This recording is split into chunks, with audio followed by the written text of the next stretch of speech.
Hello students, today I am going to start a new chapter of Sociology, Chapter 1, Part 4. Please do like and subscribe my channel and share it with your friends so that you can get more further updates. So we were here, why should we study the beginning and growth of Sociology? तो हमने ये देखा सबसे पहले तो sociology एक अधिकांश मुद्दों पर एक अध्याय है। या हम बैक डेट टाइम की जाते तो यूरोपियन सोसाइटीज़ में हम अंडरगो करते हैं बहुत बड़े बड़े चैलेंजेस में, चाहे वो 18th सेंचुरी और 19 हो, कैपिटलाइजेशन ऑफ इकोनॉमी हो, अर्बनाइजेशन ऑफ ट्री हो, प्रोडक्शन हो या मॉडर्न सोसाइटी हो। तो इंडियन सोसाइटी ने हमेशा ही एक कॉलोनियल रोल प्ले करा है अपनी लाइफ में, चाहे वो एक पुराने पार्ट हो या एक नया तौर तरीका हो। तो चाहे ये हम कह सकते हैं ये एक यूरोप का समय हो, रेलेवेंट हो, या एक तरीके से हिस्ट्री ऑफ ब्रिटिश कैपिटलाइजेशन के। तो आर के लक्ष्मण ने बहुत अच्छी लाइन लिखी है, हियर अफ्रीका एंड चाइनीज़ बिहेरियंस एंड डच। तो इसका मैं हिंदी में ट्रांसलेशन कर देती हूँ कि यहाँ अफ्रीका और चीनी, बिहारी और डच, फारसी और तमिल, अरबी, फारसी और अंग्रेज सब एक दूसरे के साथ घुल मिल कर सकते हैं। उदाहरण के लिए एक तालीम जिसका हम कह सकते हैं कि दक्षिण भारतीय एक चेहरा था और एक लुभावना सा नाम भी था, चाहे राधा कृष्ण गोविंदा हो, या हम कह सकते हैं एक तरीके से मद्रास हो गया, तो तमिल में बात हो, या किसी मुद्दे पे फ्रेंच या टूटी फूटी इंग्लिश में कठिनाइयों में जवाब देकर आश्चर्यचकित कर दिया। तो हम कह सकते हैं श्रीमान गोविंद ने तमिल का ज्ञान बल्कि तमिल का उच्चारण भी सबसे पहले शताब्दी में चालू कर दिया था। तो growth of sociology in India कैसे हुई? तो हम ये मान सकते हैं कि सोशलॉजी तो बहुत अच्छा सामाजिक वातावरण तो चेंज करा ही करा इसने। और हम एक रेफरेंस देख सकते हैं कर्नल भारत में काफ़ी समय से विश्व में एक महान हम कह सकते कपास बनाना की खोज इन्होंने करी थी। ये भी एक ट्विस्ट टर्न था कि कैसे ये कॉटन मैन्युफैक्चर हो और इंग्लैंड तक इसका फैब्रिक जाए।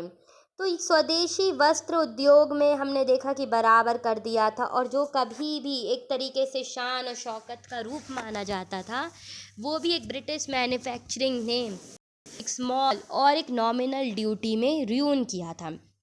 तो सोशलॉजी या भारत में समाज शास्त्र को हम कह सकते हैं भारतीय समाज के बारे में पश्चिमी लेखों ने भी दस्तावेज मिलते हैं, और हम ये जानते हैं कि वेस्टर्न स्कॉलर्स कैसे हमारे भारत को इंटरप्रिटेट करते थे।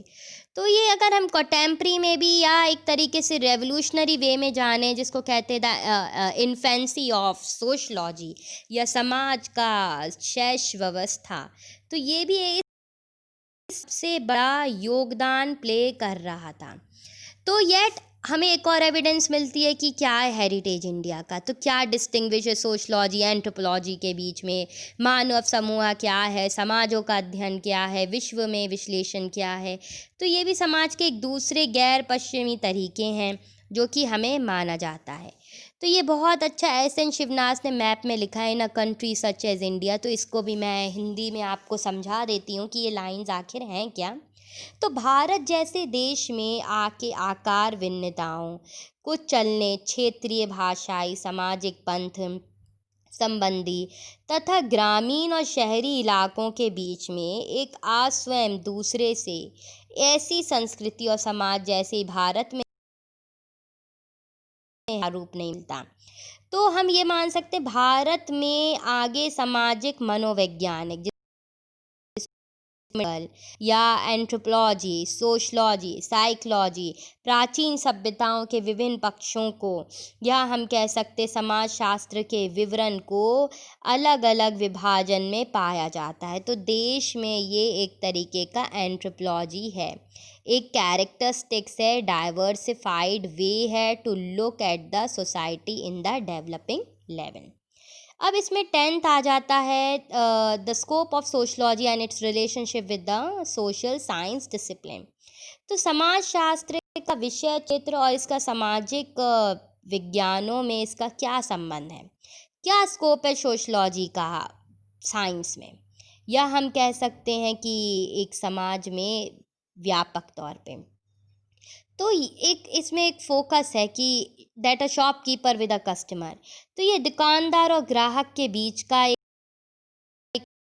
या विद्यार्थी के बीच में हो सकता है, दो मित्रों के बीच में हो सकता है, परिवारों में सदस्य के बीच में हो सकता है, विश्लेषण में अपना केंद्र बिंदु बना सकता है, या किसी भी प्रकार राष्ट्रीय मुद्दे पे अपनी बेरोजगारी या जातीय संघर्ष का राज्य की नीतियों जनजातियों में अपना एक पक्ष दे सकता है। चाहे वह एक प्रभाव हो, चाहे ग्रामीण कर्जा हो, या एक केंद्र बिंदु बना सकता है, अथवा कोई भी वैश्विक सामाजिक क्रियाओं या एक लांछना या हम कह सकते हैं। तो शिक्षा प्रणाली का प्रभाव इसमें बहुत ज़्यादा पड़ता है। तो इससे हमें यह चयन करना चाहिए कि क्या है एक्चुअली में, और हमें अपने समाज शास्त्र या हम सोशलॉजी को हम कैसे अपने एक डिसिप्लिन ला सकते हैं, अपने एक एजुकेशन सिस्टम में ला सकते हैं। और ये लिखा है sociology one is a group of social science. तो ये सोशलॉजी साइंस का भी ग्रुप है, चाहे वो एंथ्रोपोलॉजी हो, इकोनॉमिक्स। तो ये कॉन्सेप्ट है to develop the society, development of further interface.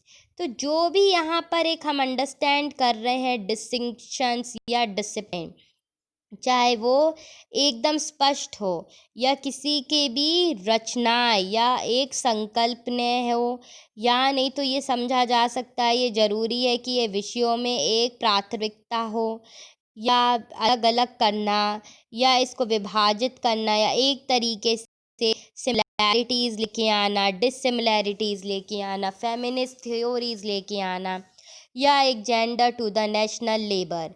तो ये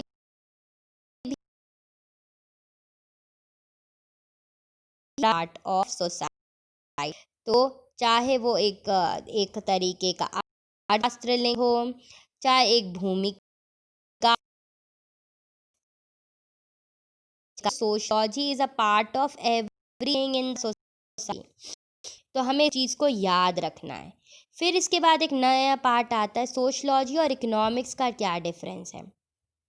तो इकोनॉमिक्स क्या होता है, अर्थशास्त्र। तो ये भी एक तरीके का विवरण है कि कैसे यहाँ पर हम मान सकते हैं relation of price, demand, supply, money flow, output, input, और एक इकोनॉमिक एक्टिविटी होती है सोशलॉजी।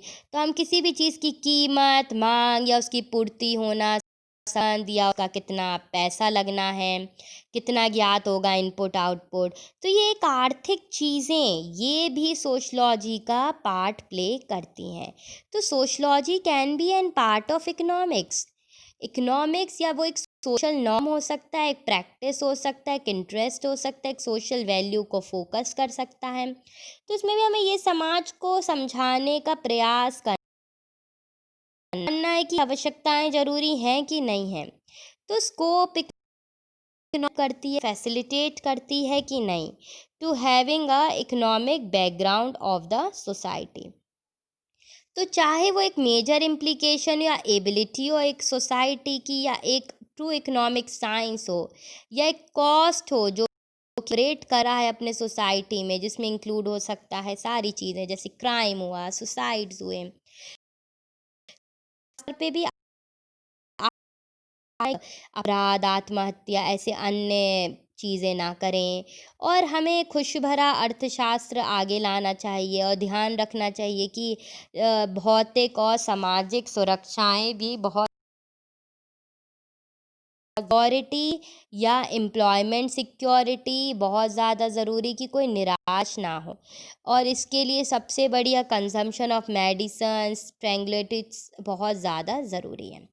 तो सोशलॉजी एक तरीके से इकोनॉमिक पार्ट है, एक क्वेश्चन है, बल्कि एक तरीका हमें नया दृष्टिकोण देता है कि क्या टेक्निक है, क्या साधन है, और इसके आगे हमें समाज में और कैसे अपने परिवर्तन लेके आने हैं।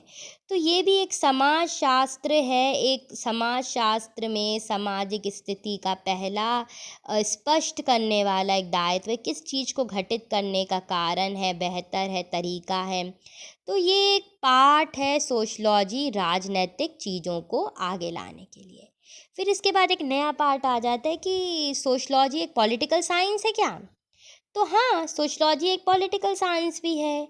जैसे कि हम मान सकते हैं कोई भी चीज़, चाहे वो पॉलिटिकल थ्योरी हो, गवर्नमेंट थ्योरी हो, एक्सट्रैक्शंस हो, तो जैसे प्लेटो और मार्क्स ने भी बोला है कि हाँ, सोशलॉजी एक तरीके से समाजवादी है, ये अपना पक्ष रखती है और ये एक तरीके से संस्थाओं को काम करने का एक प्रतिक्रिया देती है।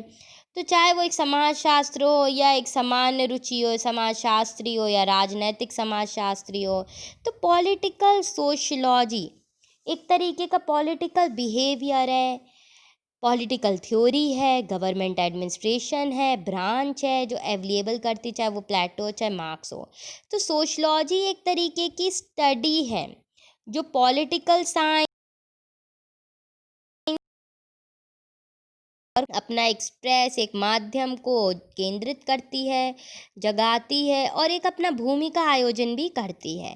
तो basically it is a political science. जैसे कि सोशलॉजी में लिखा है, वेबनर ने can be termed as a political sociology, focus on political sociology has been increasingly with the acute political behavior with the recent Indian elections that had been sent। तो political discussions भी एक बहुत बड़ा रोल प्ले करता है political parties में for the problem and systematic organisation. इसके बाद नेक्स्ट पार्ट में मैं डिस्क्राइब करती हूँ। Thank you.